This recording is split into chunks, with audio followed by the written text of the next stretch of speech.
Gracias por continuar con nosotros. Amigos, y el escándalo del supuesto fraude millonario a la DGI ha puesto en la lupa los créditos fiscales. ¿Qué son? ¿Cómo nacen? Justamente ponemos este tema en perspectiva de la mano con la experta en Derecho Tributario y Financiero, Marta Luna.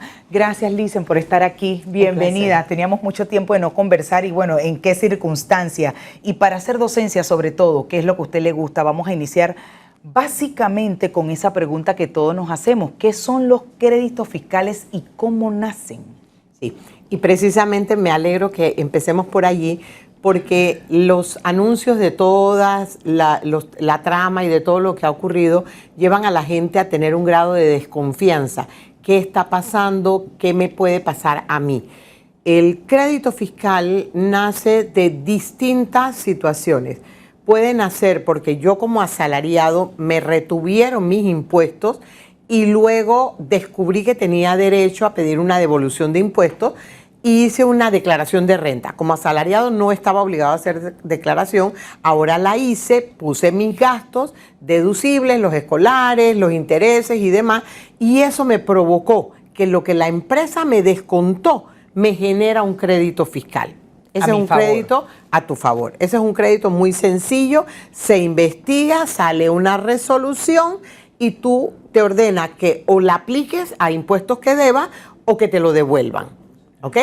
Ese crédito y todos los demás, vamos a ver en el camino, puede ser en un momento dado cedido.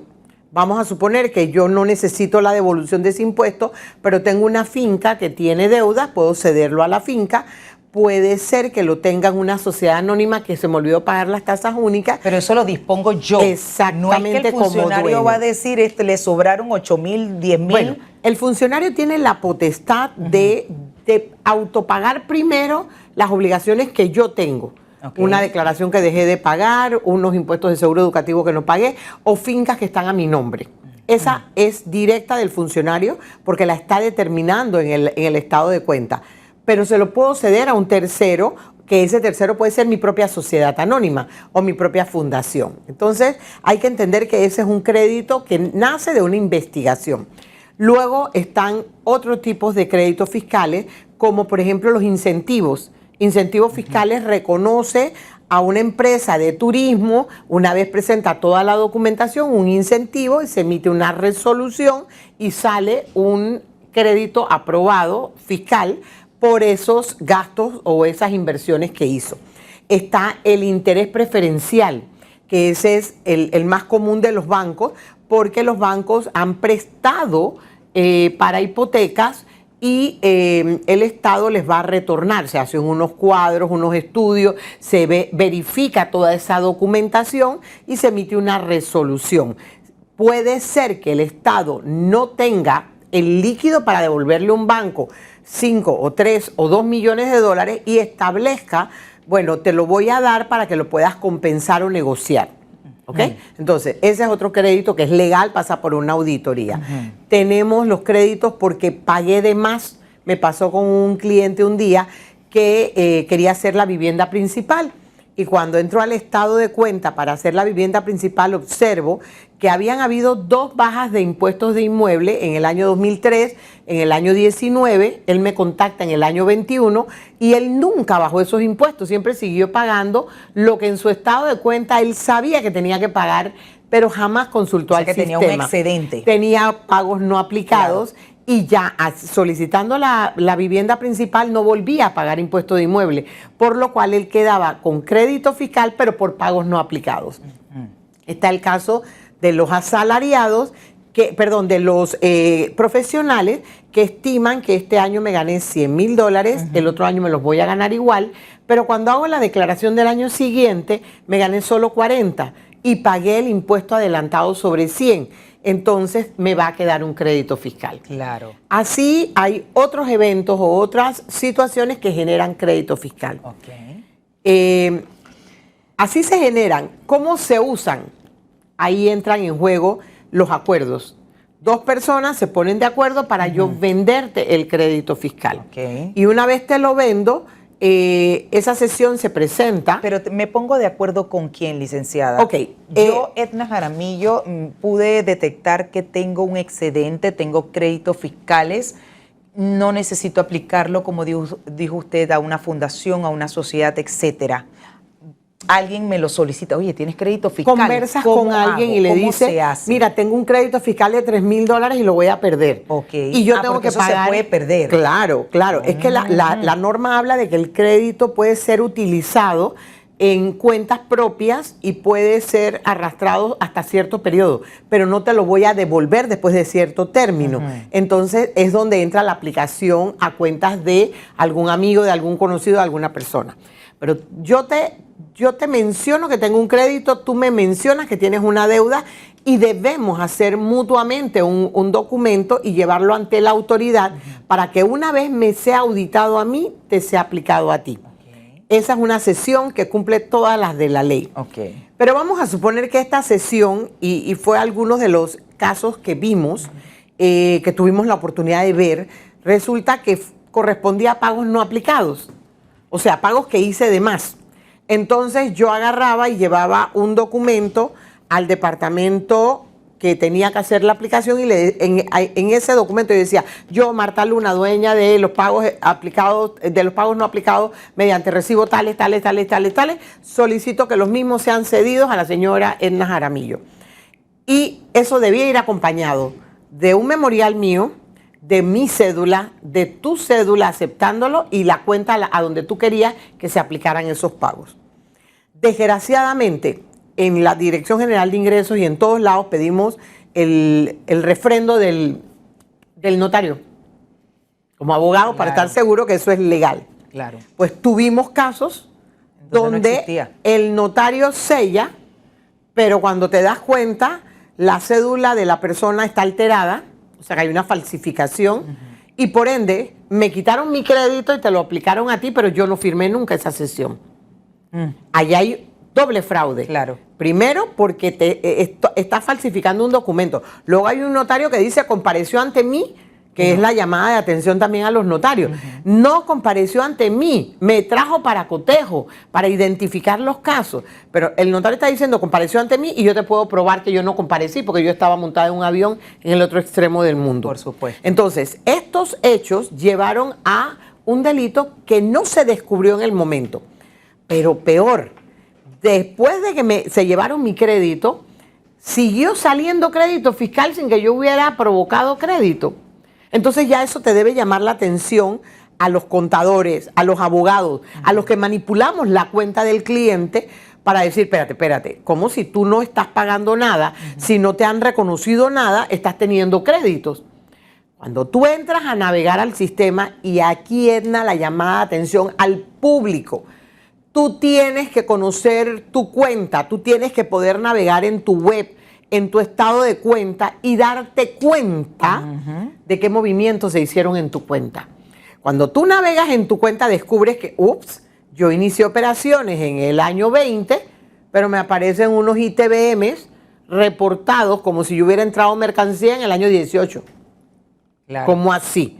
Si yo inicié operaciones, si la sociedad es nueva, si yo estoy nuevo, ¿cómo es que hubo algún movimiento antes de? Sabemos que una sociedad que se está organizando puede traer mercancía de carga para un salón, para vender mercancía propia. Esa es una actividad legal. Pero tiene que haber algo de malicia que te llame la atención para que tú digas cómo tú lo hiciste 1 año o 2 años antes.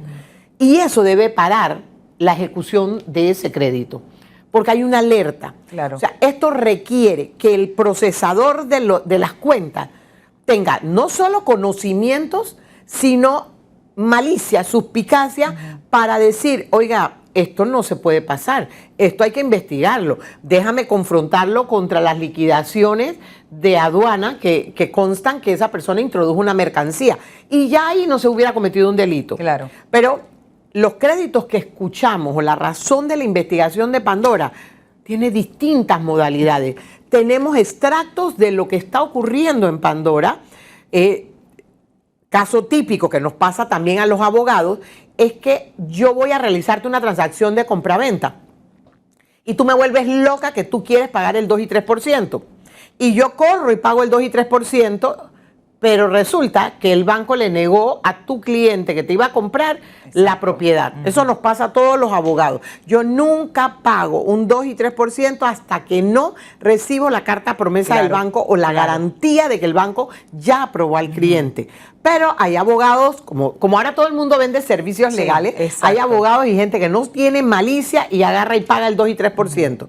Y después te llama el cliente y te dice, no, que la venta se cayó, que ahora tengo que pedir la devolución. Entonces tú haces un memorial pidiendo a la Dirección General de Ingresos que anule ese formulario de 2 y 3%. Eso te debe quedar en crédito en el sistema. Sí, porque no es que se lo devuelven. No, no te lo devuelven. Queda en crédito en el sistema. Se supone que lo voy a aplicar en venta futura, pero resulta que de repente se me olvidó o ya no encontré el vendedor y alguien lo vio libre y lo cogió.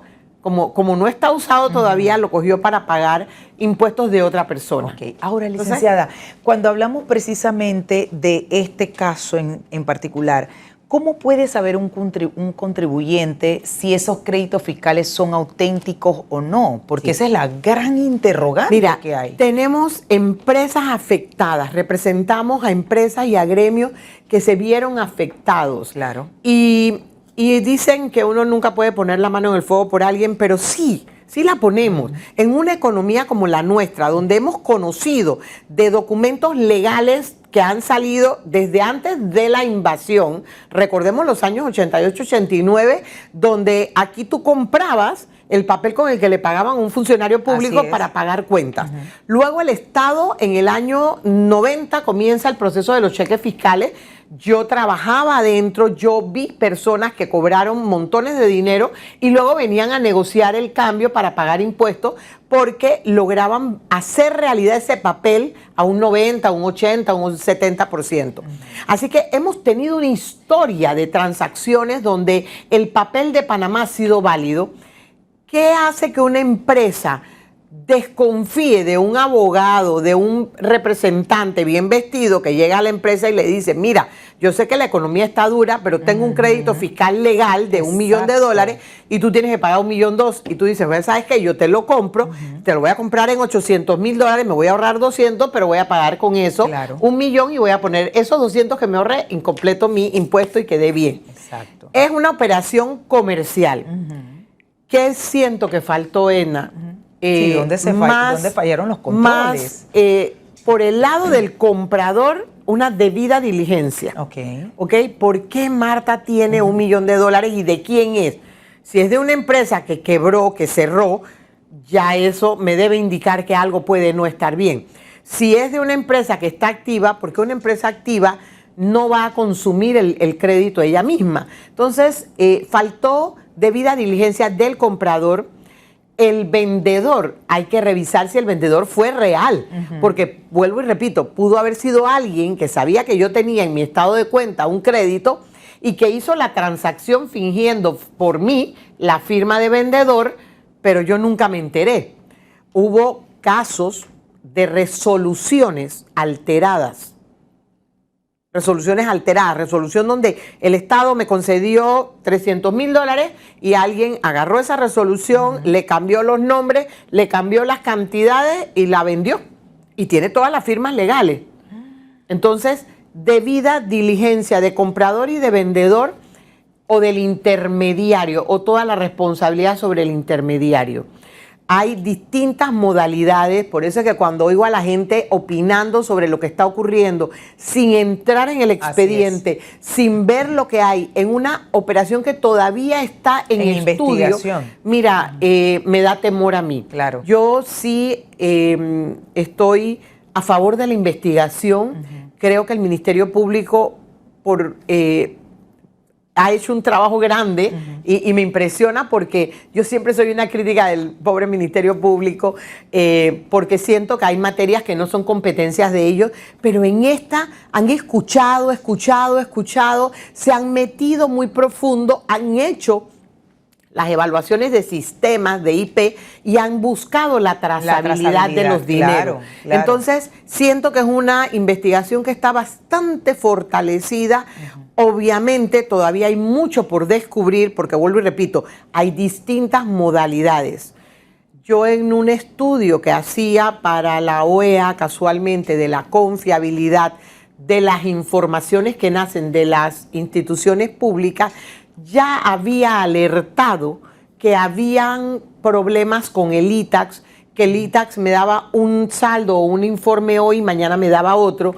Me contestaron que todo estaba resguardado en una nube, que todo era rastreable, pero ahora que estamos siguiendo la pista de algunos casos, nos damos cuenta de que no todo es rastreable.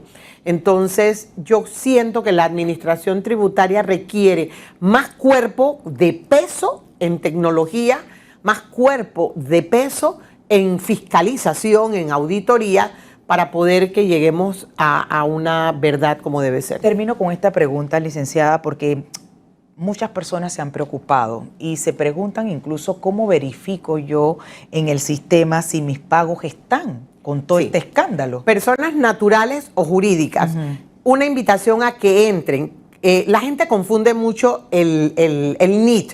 El NIT es la contraseña. ¿Y por qué digo que la confunden? Porque personas que declaran dicen, no, pero es que yo sé que estoy al día en mis impuestos porque yo veo en la columna de inmuebles que estoy al día. No, tú ves que no tiene cuenta por pagar, pero no sabes los movimientos que tenga tu cuenta. Las fincas son una contraseña especial. Cada finca es un RUC.